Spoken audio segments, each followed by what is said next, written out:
We've all been there, right? Where we've said something or we acted in a way that was hurtful, it was harmful. Cultivating peace isn't always easy, but it's certainly worth the pursuit. In this talk, we will explore how to cultivate peace because many of the great wisdom traditions consider this to be a keystone in spiritual awakening.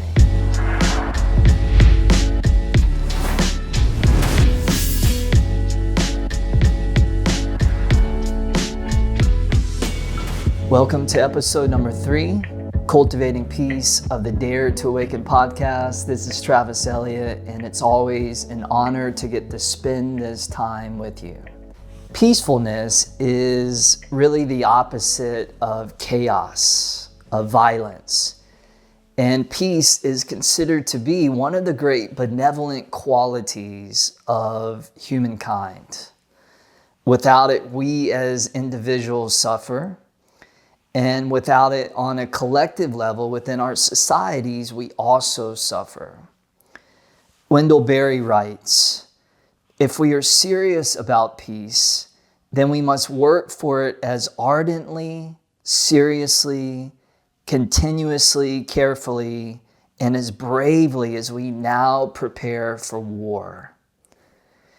You could easily argue that just as we have a Department of Defense, departments of war within our government, shouldn't we also have a Department of Peace if this is something that we want to cultivate within our societies? A branch of the government that's out there doing everything that they can to mitigate unnecessary conflict and warfare. In yoga, the word for peacefulness is ahimsa. And ahimsa means non-harming, non-violence, to not harm other forms of life. There was a story that I heard from one of my teachers, Jack Cornfield, about a man named Travis Masters in the San Quentin prison system. Travis Masters, a death row inmate in San Quentin, tells a story of being in the prison yard one winter day when a seagull landed in a puddle of water. A big young inmate next to him picked up a rock to throw at the seagull. Travis, who had taken up the Buddhist precept of non-harming, raised his arm to stop the stone thrower. The young inmate shouted angrily, "What the hell you think you're doing?" Everyone in the yard, including the guards, got real quiet to see what was about to go down. In prison, you don't mess with another private person's space unless you expect a fight. Travis turned back and spontaneously blurted out, "That bird got my wings." This shocked the young man, who peered at Travis quizzically, trying to understand, and gradually lowered his stone. His face softened and everyone relaxed.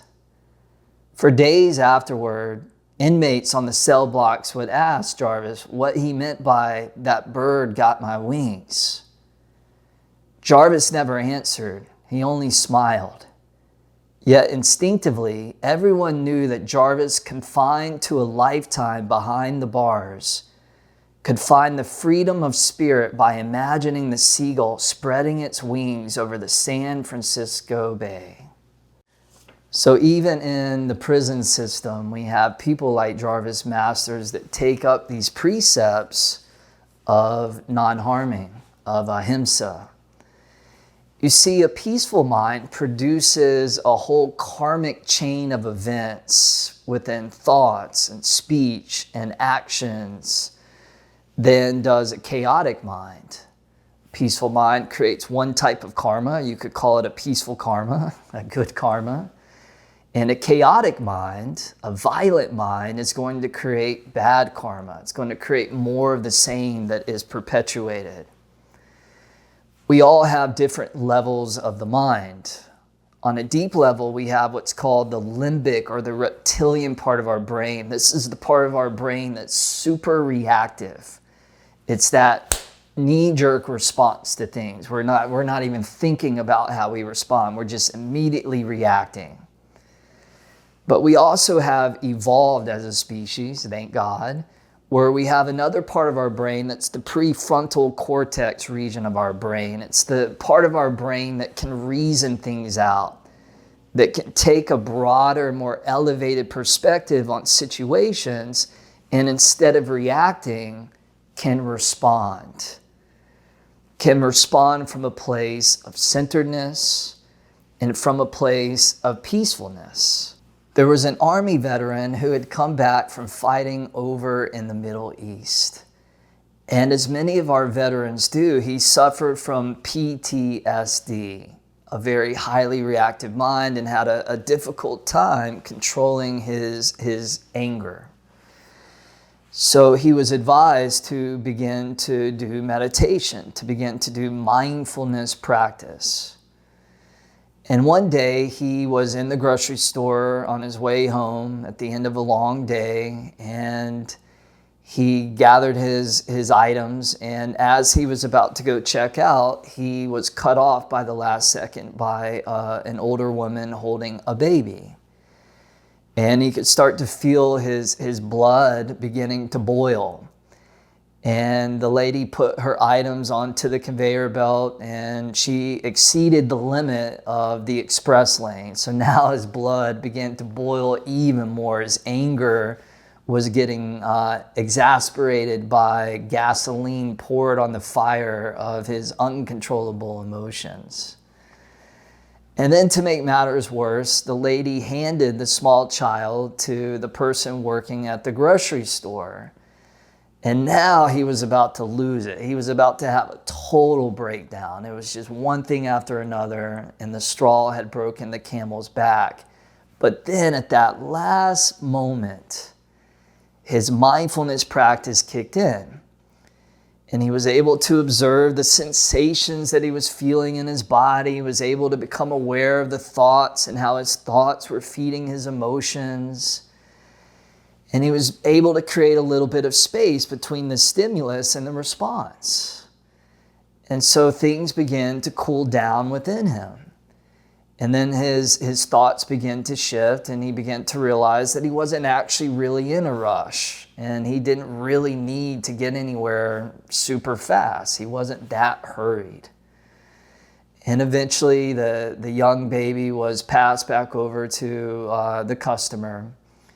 She got her belongings in her bag and left the store. And as this Army vet went to go pay for his groceries, he commented to the employee, he said, "What a cute child." And the lady's eyes began to tear up. And she said, my husband was killed in combat. And now I have to work 2 jobs day and night, and the only time I get to see my child is when my mom brings her in to see me. So we never know the story of what people are actually going through. We never know what's really going on behind the curtain. And we also are so dangerously on the precipice of making matters worse and creating more harm and more suffering for other people and therefore ourselves. So through these practices of yoga and meditation and mindfulness, we begin to broaden that gap between the stimulus and the response, so that there isn't that knee-jerk reaction where we're just reacting from that limbic reptilian part of our brain. As the great Holocaust survivor Viktor Frankl put it, between stimulus and response, there is a space. In that space is our power to choose our response. In our response lies our growth and our freedom. Or as William Butler Yeats writes, we can make our minds so like still water that beings gather around us so that they may see, it may be, their own images. And so live for a moment with a clearer, perhaps even with a fiercer life because of our quiet. And the beautiful thing is that when we do this internal work, When we shift what's going on within our own minds and our own hearts emotionally, it also has an effect into the outer environment. We know that there's something called limbic resonance. In the same way that musical instruments can attune to each other through vibration, we also carry these vibrations within us, and we can carry the vibration of peace, or we can carry the vibration of chaos. And we feel that within other people. When we're around them, we pick up on that because of limbic resonance. Or on an emotional level, what we call emotional contagion. You go somewhere where everybody's joyful and laughing and having fun, and that is very contagious. That is emotional contagion. So never underestimate the power of you getting onto your yoga mat, you sitting down onto your meditation cushion and doing your practices and training your mind, training your heart to be more in alignment with who you want to be and how you want to show up in this world, in this life. Now, one of the big obstacles to peacefulness happens to be overstimulation, which is a huge problem that we're now facing within our society. We have our phones, we have TV, we have our radios, we have the 24/7 news cycle just perpetuating itself over and over. We have a whole slew of social media. It's hard to keep up with it. You have your Facebook, your Instagram, your TikTok, Clubhouse, YouTube. It just goes on and on and on. And I'm sure there will be many, many more. There's research that was done, and scientists estimated that there is more information in one day of the New York Times newspaper than the average 16th century person consumed in an entire lifetime. Isn't that insane? Isn't that crazy that 400 or 500 centuries later, we are in this place where we are so bombarded with stimulation, our nervous system gets overloaded. And when that gets overloaded, we lose peace. We're in a state of stress. And when we're in a state of stress, we're in a state of survival. And when we're in a state of survival, we're not in a place where we can create health, where we can create vitality, where we can awaken to our fullest potential. So we have to find ways of cultivating peace, because the things that you feed become stronger and the things that you neglect become weaker. So naturally, if we want to see peace grow and become stronger within our life, then we have to feed it. We can do that in many forms, many ways. We can do that through exercise. And you know this to be true. You've had a really long, stressful day. Maybe you're at work. A lot of challenges arose at work. And then you came home and you moved through a vigorous yoga class or exercise. And at the end of that, you were not the same person. You shifted your state. You shifted your energy. We can also do that through various forms of meditation and yoga. In fact, the word yoga means union, oneness. And yoga was defined by the ancient sages as being yoga chitta vritti nirodha, or the removal of the waves that disturb the peace inside of our mind. Yoga is peacefulness. And anything that is not peaceful is technically anti-yoga. So yoga, meditation. Marcus Aurelius says, nowhere you can go is more peaceful, more free of interruptions than your own soul. So I invite you to take time within your day, even the busiest days, to find 5 minutes. Maybe you're at work and you're on your lunch break and you go into your car for 5, 10, 20 minutes. Close your eyes and just go to that place within you. Take refuge within yourself to find that inner peace. Maybe you go for a walk in nature, a beautiful stroll through a forest or around a lake or through the hills or the mountains. or you're a surfer that gets out to the ocean. There's nothing like being in nature that brings us back to peacefulness. In Japan, they have the forest bathing, where they literally are bathing in the peaceful vibrations of the trees and the plant life and how that affects our state. Another way that you can cultivate peace is to be very aware of how you transition at the end of your day into sleep time.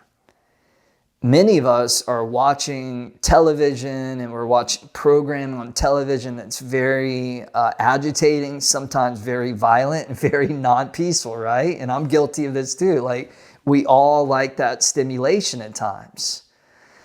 But even when I do that, I make sure that there's a period of time where I'm reading usually a spiritual book, just as long as I spent watching TV. And I'm taking time to unwind.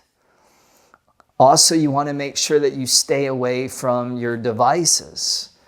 A lot of us bring our cell phones into our bedroom, and a lot of us are looking at our cell phones right before we go to bed, which is horrible for cultivating peace. In fact, my wife Lauren and I recently instituted a new boundary, because you have to set these boundaries. Otherwise, you are going to find yourself becoming a victim of what's called attention engineering. And that's where, through these apps and these programs, companies know how to captivate your attention. They know how to manipulate the human brain.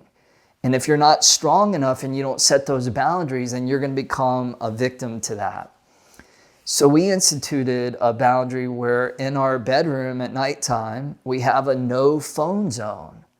We don't bring our phones into the bed. We don't even bring it into the bedroom. I have a drawer in my kitchen, and I leave it in the drawer. And then when I wake up in the morning, it's still out there in the kitchen. So there's also a period of time before I go and look at my phone. I'm not waking up and then just looking at my phone instantly. So there's many different ways where we can establish habits and practices of cultivating peace.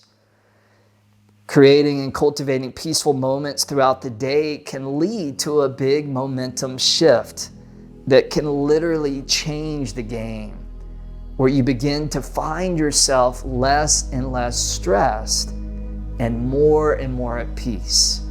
And peace is a close relative of contentment, of gratitude, of happiness, of fulfillment. So think about it like a garden. You plant seeds of peace, and then you nourish it, and then you watch it flourish. Now here's a little poem called The Coal Mouse Snowflake by Couter. Couter writes, "Tell me the weight of a snowflake," a coal mouse asked the wild dove. "Nothing more than nothing," was the answer.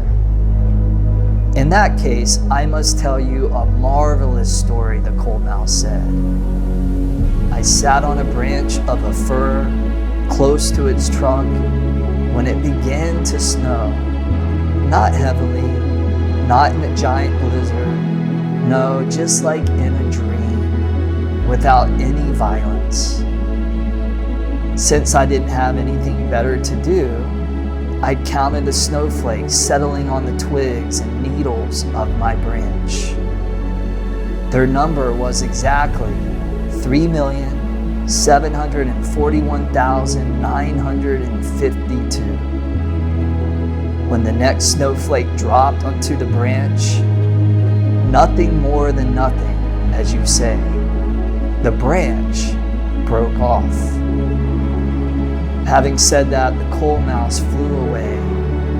The dove sensed Noah's time and authority on the matter, thought about the story for a while, and finally said to herself, "Perhaps there is only one person's voice lacking for peace to come about in the world." So you never know, through that repetition over and over and over and over again, that next snowflake that hits the branch, that becomes the catalyst to break the branch off, could be the thing that all of a sudden takes you into a whole nother paradigm where now you've wired your brain to become peaceful. And then you look at that, the more of us that awaken, the more of us that cultivate these benevolent qualities, you could be the next person to affect major change within your family, your community, your nation, or even the world. You never know. By you being the embodiment of peace, you could be the one to cause the branch of chaos to fall away, creating a zone of peace everywhere you go, at home, the office, the world. Just like Martin Luther King Jr. and just like the Gandhis of the world. Much health, much wealth, much love to you. May you dare to awaken.